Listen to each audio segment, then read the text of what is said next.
नमस्कार. माझं नाव अथर्व देशमुख. लेखक संजय आर्वीकर सर यांची आपण त्यांच्या विश्वांगन या पुस्तकावर मुलाखत घेत होतो आणि हा मुलाखतीचा तिसरा भाग आहे. सर, थँक्यू, तुम्ही जॉईन झालं. सर, पुढचा प्रश्न असा आहे की तुम्ही तुम्ही उदय प्रकाश यांच्याबद्दल पुस्तकात लिहिले आहे.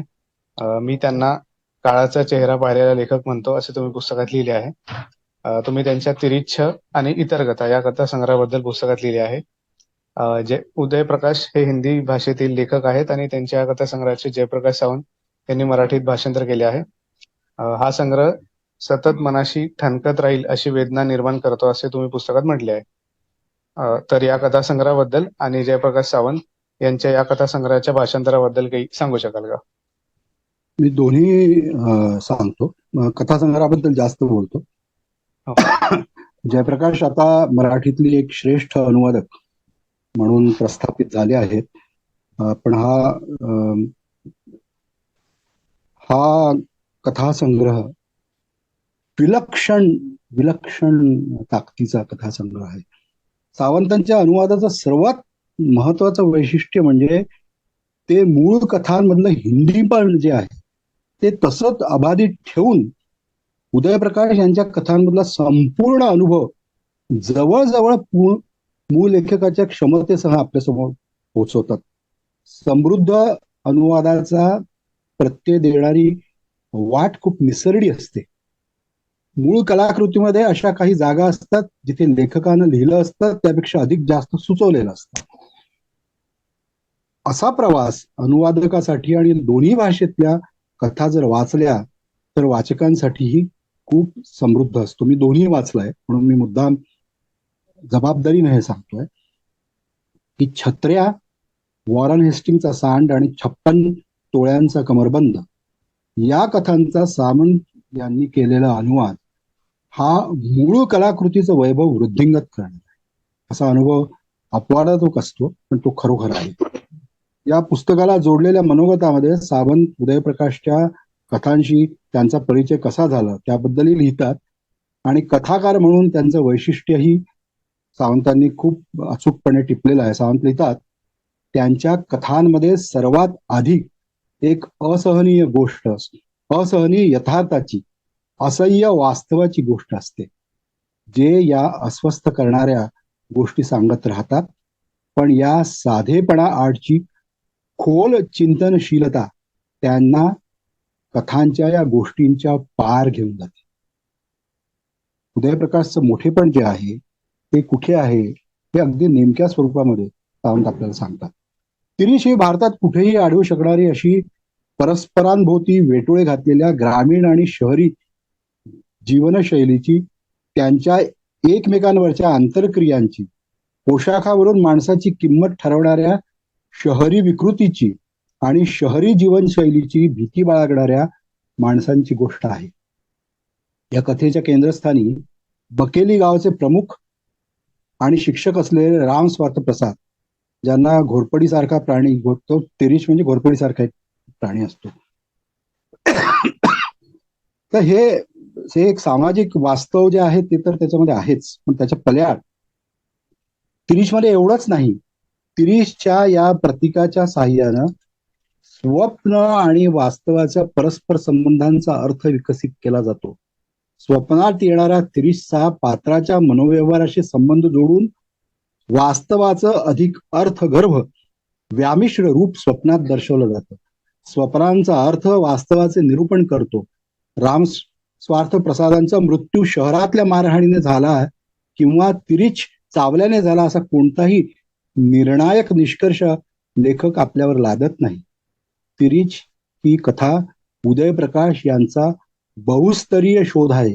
एकमेकांपासून फटकून असणाऱ्या भारतातील शहरी आणि ग्रामीण संस्कृतीचा एक सांस्कृतिक आणि समाजशास्त्रीय शोध, ज्यात कुठल्याही शहरातलं बघेपण पण आहे, अनास्थाही आहे आणि गावातल्या लोकांचं एकमेकांबद्दलचं काळजी करणं पण शास्त्रीय दृष्टिकोनाचा अभाव पण त्याच्यामध्ये अधोरेखित केला. 56 तोळ्यांचा कमरबंद ही सुद्धा एक प्रतिकात्मक अर्थानं समृद्ध असणारी उदयप्रकाशांची कथा आहे. इथेही 2 तट आहे.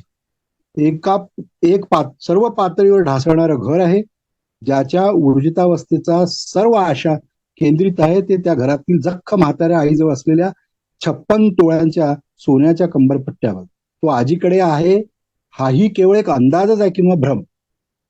आजी तो घरासाठी देत नाही म्हणून आजी घराची शत्रू. एकदा आजीच म्हणते, कमरपट्टा असो की नसो, माझ्या आणि माझा आणि तुमच्या सर्वांच्या आशेसाठी तो जरुरी आहे बाबा.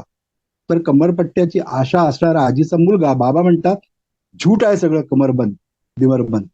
आईला जन्मापासून तंबाखू लागतो आणि व्यसन ही अशी गोष्ट आहे की तिच्याकडे खरोखर कमरबंद असता तर तिनं तो विकून तिचा तंबाखू मागवला असता.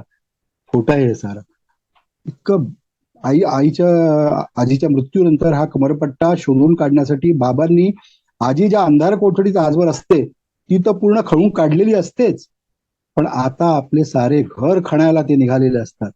तिथेही आजी असताना सारखेच अंधारात 2 हिरवे डोळे जळत असतात. बाबा आजीच्या दिशेनंच बहुतेक निघालेले असावेत. छत्र्या हा आणखीन एक कथा आहे, नितांत सुंदर कथा आहे. आणि याच्यात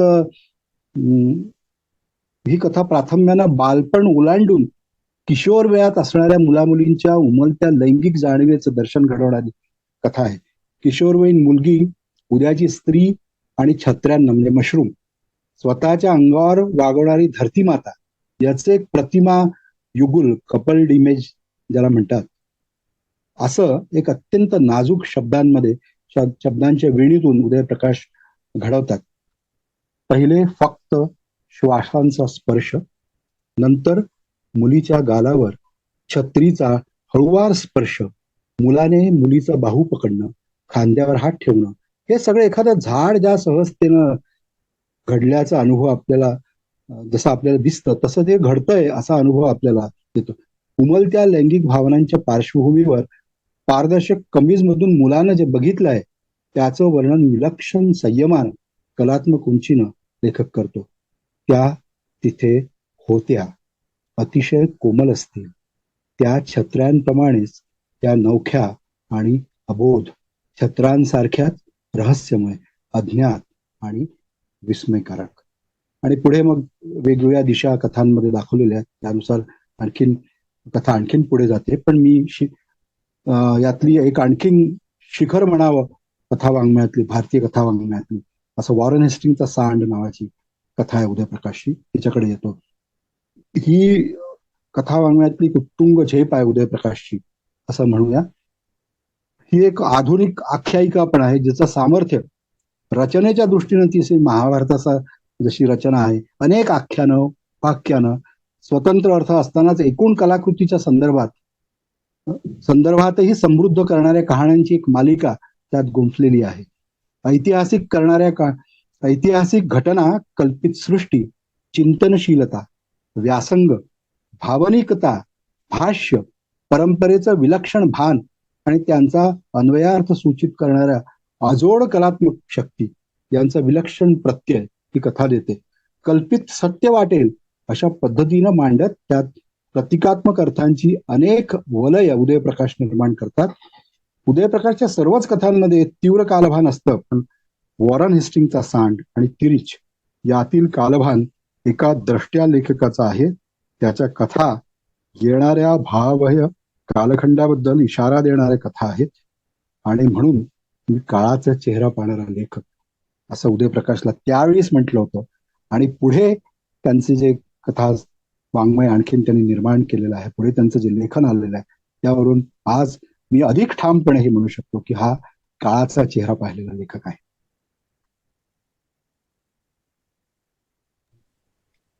आणि सर, तुमच्या आत्मप्रकाश या नुकत्याच प्रकाशित झालेल्या पुस्तकाबद्दल सांगू शकाल का? हो, आत्मप्रकाश हे माझं जे पुस्तक आहे यात हे का आत्मप्रकाश म्हणजे काय आहे नेमकं, तर ह्या बेसिकली आत्मपर लेखन जे असतं त्याच्याशी संबंधित हे पुस्तक आहे. हा याचा अपुरा परिचय आहे. या पुस्तकामध्ये 12 लेख आहेत, दीर्घ लेख आहेत. त्यात एक स्वयंप्रकाश नावाचा भाग आहे पहिला. त्यात इझाडोरा डंकन आणि इनग्रिड बर्गमन. इझाडोरा डंकन ही नृत्यांगना आपल्याला माहिती आहे. इनग्रिड बर्गमन ही स्वीडिश नटी. यांचं आत्मचरित्रात्मक पुस्तक दोघींचे आहे, मी इझाडोरा आणि माय स्टोरी. तर हा मूलतः त्यांच्या आत्मकथेच्या आधारानं, आत्मकथेवर आधारलेले लेख जरी असले तरी त्यांचा आत्मशोध कसा होता आणि आपल्याला वाचकाला यातून सगळा त्या प्रकाश कसा दिसतो, प्रकाश कसा मिळतो, हे या पुस्तकामध्ये दाखवण्यात. तर दुसरा भाग जो आहे तो चित्रप्रकाश नावाने आहे. बेसिकली दुसरा भाग जो आहे हा यात इंगमार बर्गमन हा स्वीडिश जगविख्यात चित्रपट दिग्दर्शक स्वीडिश, याचं मॅजिक लँटर्न नावाचं पुस्तक आहे. हे बेसिक ऑटोबायोग्राफिकल रायटिंग आहे, पण तेवढ्यापुरतंच ते नाही. त्याच्या कलाकृती ज्या आहेत त्या कलाकृती त्याने निर्माण केलेले जे चित्रपट आहेत त्यातले काही चित्रपट ऑटोबायोग्राफिकल होते.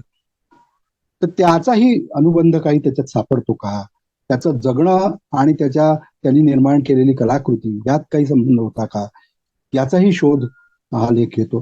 त्याच्यात मी तुम्हाला मगाशी आपण टार्कोव्हस्की बद्दल बोललो पहिल्या भागामध्ये, त्याच्यामध्ये एक टार्कोव्हस्की बद्दलचा लेख आहे. आता टार्कोव्हस्कीने तर ऑटोबायोग्राफी लिहिलेली नाहीये, पण त्याच्या डायऱ्या आहेत, त्याचा ऑटोबायोग्राफिकल चित्रपट आहे, त्याचं स्कल्प्टिंग इन टाइम नावाचं जे पुस्तक आहे ते त्याचं एक प्रकारचं बौद्धिक चरित्र मानलं जातं, त्याच्याबद्दलचा लेख आहे. तो स्कल्प्टिंग इन टाइम म्हणतो कारण की चित्रपट हे काळावर लेणी कोरण्यासारखं आहे असं त्याचं मत आहे, म्हणून तो आपल्या पुस्तकाचं नाव स्कल्प्टिंग इन टाइम असं म्हणतो. कुरोसावाच्या निर्मितीत नेणारी आत्मकथा, समथिंग लाईक अन ऑटोबायोग्राफी, हे कुरोसावाचं आत्मचरित्र आहे. त्याचं नावच समथिंग लाईक अन ऑटोबायोग्राफी. पण त्याची आणि राशवान पर्यंतच त्याच्यामध्ये, त्याच्यानंतर कित्येक वर्ष मारादाय हा त्याचा शेवटचा चित्रपट, कित्येक वर्ष तो पुढची चित्रपट निर्मिती करत होता. पण एक सर्जनशील माणूस आपल्या आत्मचरित्रामध्ये आपल्या निर्मितीची कथा कशी सांगतो याचंही, आणि त्याचं आपल्या सहकाऱ्यांबद्दल सर्जक नातं कसं असतं, त्याच्याबरोबर जे आणखी लोक असतात त्यांचं नातं कसं असतं तेही त्याच्यामध्ये आपल्याला दिसतं. मृणाल सेन हे भारतीय चित्रपट दिग्दर्शक जे आहे त्यांनी आपलं मेमॉर लिहिलेलं आहे, त्याबद्दलचाही लेख आहे. मृणाल सेन यांचं आयुष्य, त्यांचं जगणं, त्यांची चित्रपट निर्मिती, त्यांचे चित्रपट याचाही वेध या या लेखामध्ये आहे. त्याच्यानंतर याच्यात तिसरा जो भाग आहे तो अक्षर प्रकाश नावाचा आहे. अक्षर वाङ्मय ज्यांनी निर्माण केलेलं असं John Paul Sartre, Pablo Neruda आणि गॅब्रियल गार्शिया मार्केस या तिघांबद्दलचे लेख याच्यामध्ये आहे.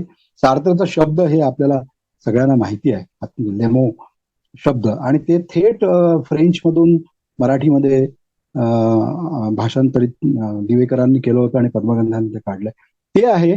पण त्याच्या बरोबरीनं सार्त्र आणि सिमॉन द बोव्हा यांचं ॲड्यू टू सार्त्र नावाचं एक दीर्घ संवादाचं पुस्तक आहे सिमॉन द बोव्हाचं, त्याचाही उल्लेख, त्याचाही खूप मोठ्या भागचा अभ्यास या लेखामध्ये मी त्यांचा समन्वय पण केला. ते एका अर्थानं वर्ल्डच्या पुढचं पुस्तक आहे असं तो सार्त्र म्हणतच असे. त्याच्यानंतर गोष्ट सांगण्यासाठी जगणाऱ्याची आत्मकथा, living to tell the tale हे मार्क्वेजचं आत्मचरित्र आहे. आणि त्याच्याही जगण्यामध्ये त्याच्या नॉवेल्स, त्याच्या कथा कादंबऱ्या, त्याच्यामध्ये त्याचं जगणं कुठे आहे, त्याच्या जगण्याचा आणि त्याच्या या कथा कादंबऱ्यांचा काय संबंध होता याचाही शोध या नंतरच्या लेखात. शेवटचा जो भाग आहे यातला तो चिंतन प्रकाश नावाने आहे. आणि दलाई लामा यांचं फ्रीडम इन एक्झाईल हे जे आत्मचरित्र आहे त्याचा प्रामुख्यानं याच्यामध्ये विचार केलेला आहे. त्याच्यानंतर बहुमुखी प्रतिभेच्या विश्वमानवाचं आत्मकथन हे टागोरांच्या 2 आत्मचरित्रांबद्दलचा एकत्रित विचार करून केलेलं आहे. पण तेवढंच नाही, सुधीर कक्कर नावाचे एक अत्यंत मोठे अभ्यासक आहेत, लेखक आहेत, त्यांनी एक सायकोलॉजिकल बायोग्राफी टागोरांची लिहिलेली आहे. त्याचा पण या लेखामध्ये मोठ्या प्रमाणावर विचार केलेला आहे. कशी अशा स्वरूपाची सायकोलॉजिकल बायोग्राफी काय आपल्याला अंतर्दृष्टी देऊ शकते, आणि टागोर आपल्याला किती वेगवेगळ्या प्रकारचा प्रकाश टागोरांच्या लेखनामधून आपल्याला दिसतो. हे प्रकाशाचा अनुबंध तुम्हाला या सगळ्या लेखांमध्ये एकत्र जोडणार आहे. महात्म्याचा आत्मप्रकाश, खरं म्हणजे या पुस्तकाचं नाव या शेवटच्या लेखावरून दिलेलं आहे, महात्म्याचा आत्मप्रकाश. गांधींचं माय एक्सपेरिमेंट विथ ट्रूथ. मी तसं गांधी बाकीचं खूप आधी वाचलं. मी गांधींच्या चित्रपटावर स्वतंत्रपणे लिहिलेलं आहे, तुम्हाला माहितीच आहे. प्रतिसृष्टी या दुसऱ्या विश्वांगणच्या बरोबरीनं जे दुसरं पुस्तक आहे नाटक आणि चित्रपटाचं, त्यात तर रिचर्ड ॲटनबरोचा गांधी, श्याम बेनेगलचा गांधी, गांधींबद्दलचे 5 चित्रपट, असा एकत्रित पण लेख आहे त्याच्यामध्ये. पण इथे मुख्यत्वे त्यांच्या आत्मचरित्राचा विचार केलेला आहे आणि त्यातून आपल्याला प्रकाश कसा मिळतो, आणि याच्यावरूनच मग हे पुस्तकाचं नाव महात्म्याचा आत्मप्रकाश आहे. त्याला मी जे मनोगत लिहिलेलं आहे त्या पुस्तकाला, त्या मनोगताचं शीर्षक जे आहे ते आहे पुलाचे आत्मकथन. मी पूल आहे, हे आत्मकथनाबद्दलचा किंवा ऑटोबायोग्राफिकल रायटिंग बद्दलचं पुस्तक आहे, तर मीही जे मनोगत लिहिलंय त्याला पण मी पुलाचे आत्मकथन असं नाव दिलेलं आहे. तर मी जस्ट त्याच्या आपल्या बोलण्याच्या शेवटी मी यातला शेवटचा परिच्छेद जो आहे तो सांगतो आणि इथे आपण थांबूया. ज्या कलावंत लेखक चिंतकांविषयी मी हे लेख लिहिले आहे त्यांच्या निर्मितीकडे नेणारा पूल म्हणून या लेखांकडे बघावं. एका अर्थी हे पुलाचं आत्मकथन आहे.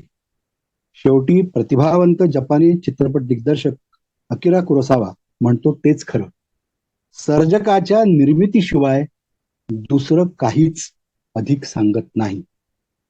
अलेक्सांद्रा वॅसिलिओ ही एक रोमानियन कवयित्री आहे.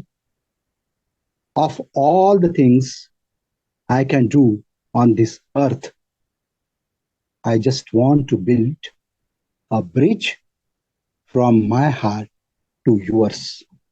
मलाही असाच पूल व्हायला आवडेल म्हणून मी हे पुस्तक लिहिलं आहे. धन्यवाद. सर थँक्यू, तुम्ही मुलाखत दिली आणि मला वाटतं मुलाखत खूप इंटरेस्टिंग झाली. सरांच्या दोन्ही पुस्तकांच्या रिलेटेड लिंक्स मी या व्हिडिओच्या डिस्क्रिप्शन मध्ये देत आहे, ज्यांना इंटरेस्ट आहे ते चेक करू शकता.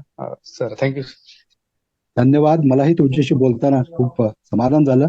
विशेषतः तरुण पिढीशी हे सगळं आदान प्रदान करत असताना अधिकच आनंद होतो आणि त्या आनंदाचं निमित्त तू झाला अथर्व, म्हणून तुझे मनपूर्वक आभार.